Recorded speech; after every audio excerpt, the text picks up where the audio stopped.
Code. Wax is on, he's gonna take you off.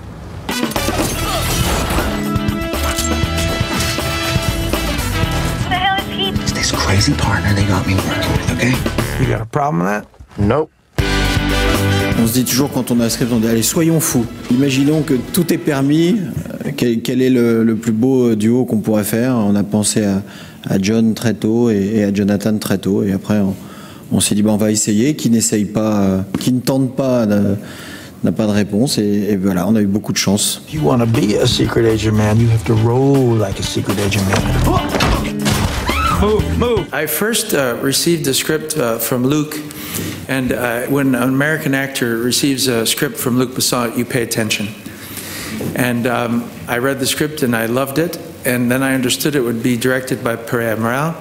And I watched this film called Taken, and I thought he did a fantastic job on this movie. And then I met with both, and they described to me that this would be a wonderful experience in France, and that we were going to approach this amazing young actor who I was familiar with, Jonathan.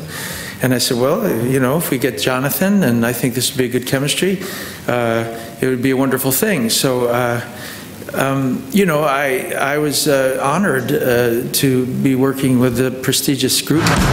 Wait, stop. I gotta get my stuff. Okay, let me get my head around this. You want to stop in the middle of our getaway? I'll be quick. Quicker than this? I first received the script to my house in London, and I read it in 45 minutes, very, very quickly, so I knew the film was going to have an incredibly fast pace. I knew that Luc Besson and Virginie Besson were going to produce it, and I knew that Pierre Morel was going to direct it. I knew that John Travolta was going to be the star of it, so all of these elements immediately to a young actor are incredibly attractive. Also, when I read the script, I understood that the part called for me to perform a certain amount of naivety, which I wanted to do. I wanted to be the manipulated, not the manipulator. What type of people did you kill today, James? You know, the usual. Bad guys.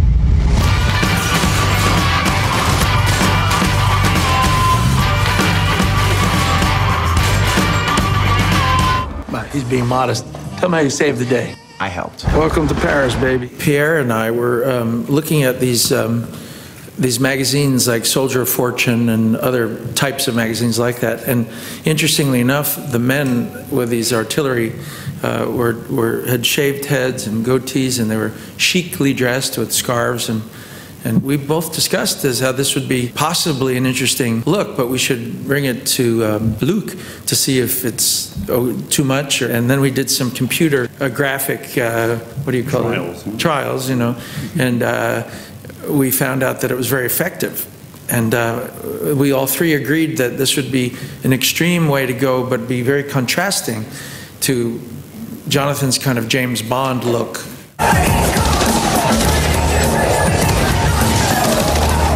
John is very modest because most of the characters that he have previously played, he always come with, you know, big idea. I know from Pulp Fiction, for example, and lot.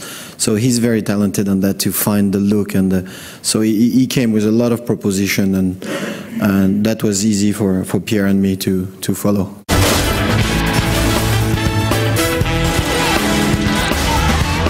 I've been coming to Paris for 35 years now, 34 years, and I always wanted to do a movie in Paris or in France. This offered me an opportunity to be in the Paris that I was familiar with, and also a different kind of Paris, you know, the suburbs of Paris. And I found both to be, you know, as wonderful as I thought. The suburbs are like any suburb in the around the world, and those are people that love me and go to my movies. So I'm very comfortable in the suburbs, but I'm also very comfortable in Paris because I also had another life here. And the French are very serious filmmakers. The director is king. The process is very well respected. There's no less important thing than making the movie good, and that's refreshing. The script was the most advanced stunts I'd ever read for myself, meaning that I'd never done this kind of thing at this level.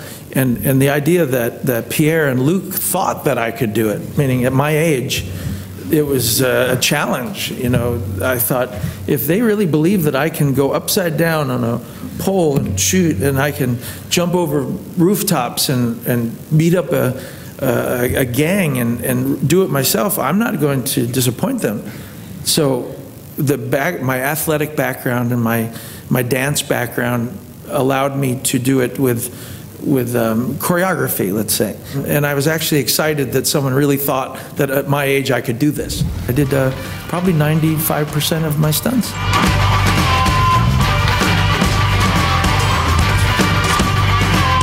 Tell me that wasn't some impressive shit. Ose me dire que t'es pas sur le cul. A movie years ago called Blowout, where I convinced Gérard Depardieu to dub my voice, double ma voix, and it was super. It was better.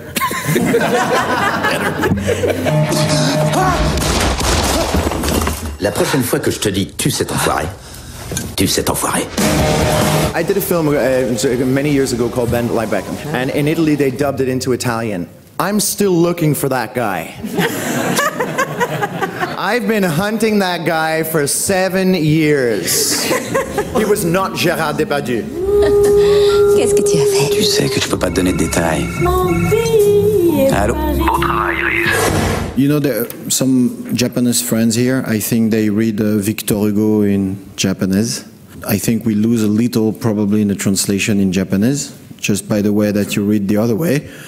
But it's still Victor Hugo anyway. So even if you lose a little, what about watching a film on a 20-meter screen and then on TV later? You lose also a lot. So the essence still there. Yeah, we're losing a little, but you know, that's fine. But I have a story for you that I heard about Fellini. Sometime with Mastroianni, they arrived on the set, and Mastroianni say, "Okay, do you have the dialogue for today?" He say, "No, we'll do it later. So we do like as usual." So action! 1, 2, 1, 2, 3, 1, 2, 3, 1, 2, 3, 1, 2, 3, 1, 2, 3. And then they write the dialogue after, and they do it, and you know what? They're masterpieces. Bienvenue à Paris, ma poule.